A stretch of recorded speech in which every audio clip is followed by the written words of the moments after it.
So the World's Series has begun. It's far.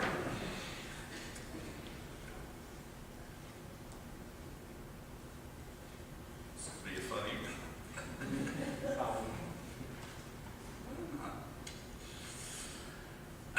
Any Giants fans? Well, you may be after you hear what I heard in the news today. The Giants, of course, are playing the Rangers. The first two games were in San Francisco. Last night's game was in Texas, and it seems the Giants fans, the Ranger fans, greet the Giants whenever they come to the plate with homophobic slurs and referring to them as Pelosi lovers, as well as, all those nice homophobic slurs most of us have heard all of our lives.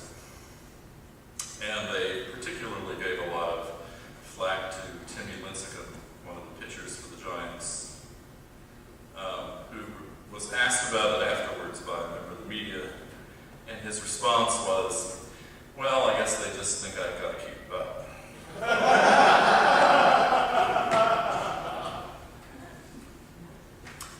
And actually, I joked earlier that the choir gave me an idea for a new intro to my sermon. I could easily get up here and say, thank you guys for all of that wonderful thing that you went through, because everybody else thinks that you made mistakes twice, and then Bill came to the rescue with the music. But in fact, you see, they were doing it to make a point, which is, we can all sing, but it always helps if we have the music, if we listen for the music. And when I took a class in philosophy, my first class in philosophy, and we read about Pythagoras, his idea for his image of God was the music of the spheres, which is a phrase that comes up in some Christian hymnody from time to time. And that was an image that the prophets of Israel often used. The other image that is often used is of a vision. So prophets are often calling the people of Israel either to listen to the music and to sing the song, the Lord's song in a strange land, or they're called to catch the vision and proclaim it. That's what Habakkuk was writing about in the prophet today. Now, Habby, as I like to call him, because we all mispronounce his name, he's kind of Adventish. The whole idea of the watchman on the tower looking out, watchmen tell us of the night, the famous Advent carol that is often sung a month from now. But what's fascinating to me about Habakkuk, is this whole idea of watching and what it means for him. Because for most of the prophets, they saw their job as listening to God and taking God's laments and God's concerns to the people. So Isaiah and Amos and Joel and Jeremiah, who we've heard in recent weeks, all go to the people of Israel dispersed throughout the known world, and they list God's complaints, God's laments, as a way of urging people to change their lives. But Happy kind of turns that around. He listens to the people and takes the laments to God. So the reading that we hear today, which Peter did so well, he starts complaining to God that the poor are mistreated, that justice has been twisted, that the land has lost its vision, that the nation he lives in no longer seems to be a nation where justice is there for all. He launches his complaint. He brings his complaint to God. And then he waits. And he says to God, I'll be like a watchman on the tower waiting. And if you know anything about ancient cities, the watchman on the tower was waiting for enemies, waiting to see what strange thing would come across the wasteland. So it's an interesting image.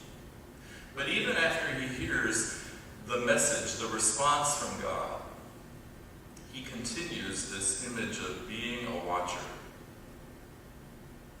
because he's watching for what Jesus in the Gospels would call the kingdom, what Paul would call the new creation, what John in the Apocalypse would call the new heavens and the new earth. He's watching, he's waiting, and he's working for this new reality to take shape. Believe it or not, I think there's a common thread that runs through that story and the story of Zacchaeus. Zacchaeus, kind of like David and Goliath, it's one of those stories we all heard in Sunday school when we were 4 or 5 years old. I'm not really sure why it's one of the most popular stories in Sunday school. Maybe it's because the way that we tell the story, Zacchaeus is short, and so 4 and 5-year-olds are supposed to identify with short people climbing into trees. It may be that it's full of action. There's a crowd, there's a parade, we all love a parade.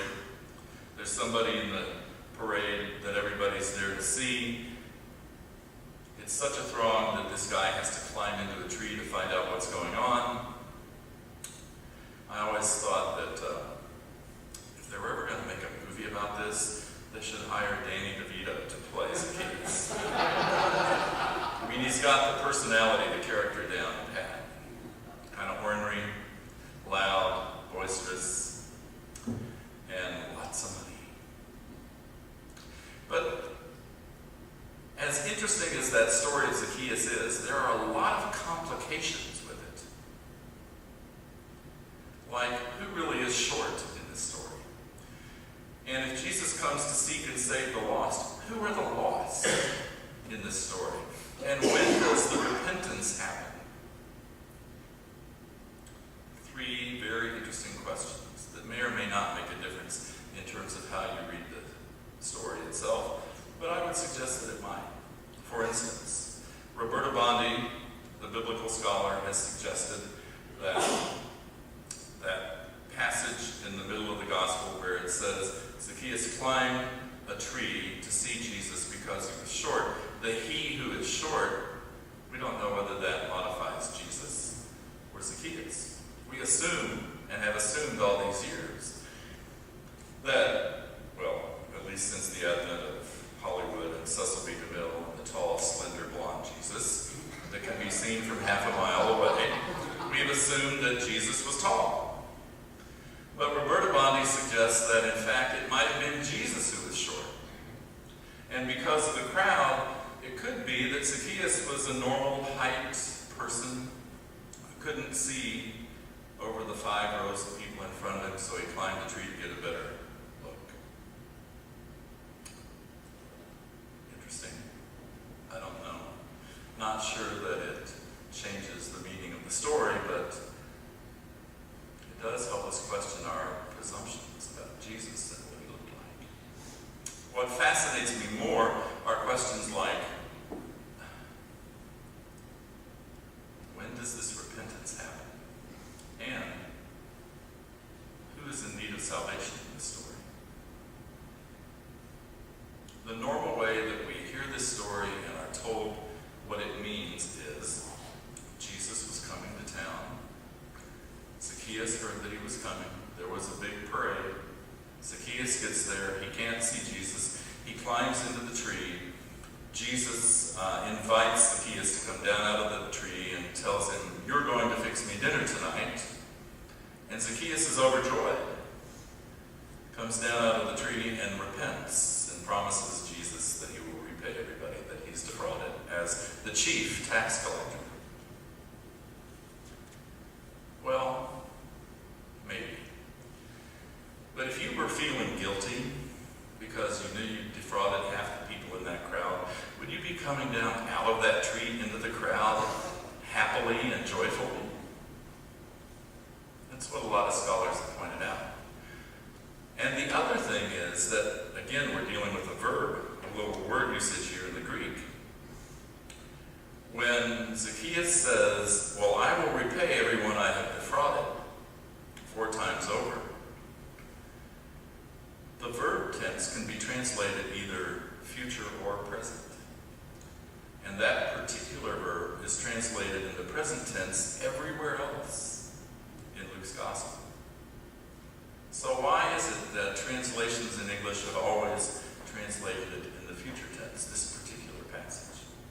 It may be that as Zacchaeus was waiting for Jesus in that tree, he had a conversion of heart. It may be that because of this encounter with Jesus, he decided that things needed to change. Or it may be that he'd already had his come to Jesus meeting with himself before Jesus got to town and decided to do something new and different and change his life, and went to the parade because he wanted to see this person who had made a difference from such a distance. When was the repentance? It's a story that isn't marked with verbs about repentance. It's marked with verbs and nouns and adjectives that describe joy and feasting. And who really is in need of being saved here? Here's this group of townspeople. They're thronging the streets. They're waiting for Jesus. They've heard about him from a distance. They're welcoming him to their town. And there's that hated tax collector climbing into that tree, which is probably a good thing because they'd all like to get their hands on him. Was that tree a symbol of his isolation?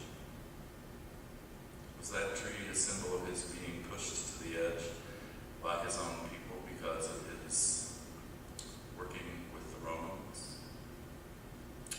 I don't know. But what fascinates me is they thought they had their act together, and that guy in that tree was the one who was wrong. So when Jesus comes along in the parade and he stops everything and he goes to the tree and says, "Zacchaeus, what's for dinner tonight?" Everybody, according to Luke, is so upset. They don't know what to do. They're beside themselves.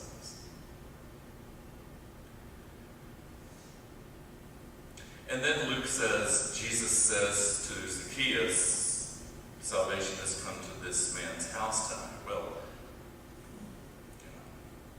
I wouldn't be saying to Scott, "Salvation has come to this man's house tonight." I'd be saying, "Scott, salvation is coming to your house tonight." So obviously he's really addressing the crowd. The whole story, all of these things that I've mentioned, turn our assumptions upside down, which is exactly what Jesus tends to do in our lives. I only wish he'd do it in our society. You see, we're like Zacchaeus. We want to see Jesus. We want to see God. We want to understand something about the divine, even in ways that we have yet to imagine. And we look for meaning in our lives. We may have been people of faith for decades, but we still face crises from time to time. We still wrestle with real issues. We're still looking for a sense of direction. And yes, like Zacchaeus, we all find our trees to resort to get away from the crowd. Maybe to feel our isolation. The crowd. There's a difference between a crowd, which is what lined the streets in the gospel story today, and a community, which is what this congregation is supposed to be. In the World Series, we're at an OU football game. The people who are gathered in the stadium are a crowd. They're there to watch somebody else do something which they, as a mass of people, absorb. The people in the stands at an OU or OSU football game, or a TV, especially this weekend, they're there to absorb what the team does. They don't do anything. They cheer, or they fall silent, or they boo, or they do what crowds do.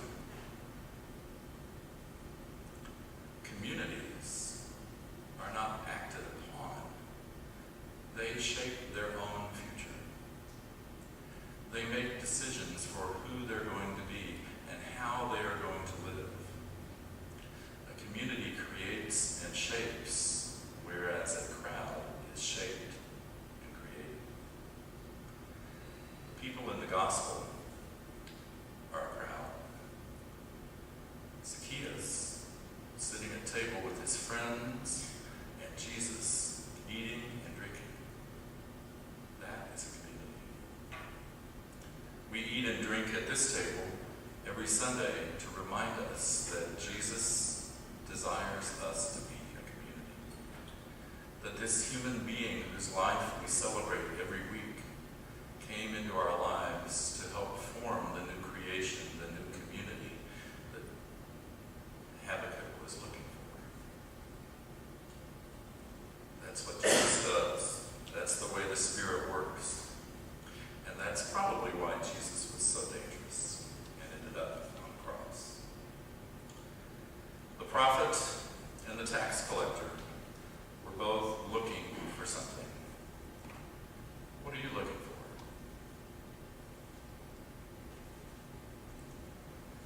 Their looking was not simply a passive looking, waiting for something to happen. Their looking allowed them to think about what could be, and they acted on the possibilities. They acted on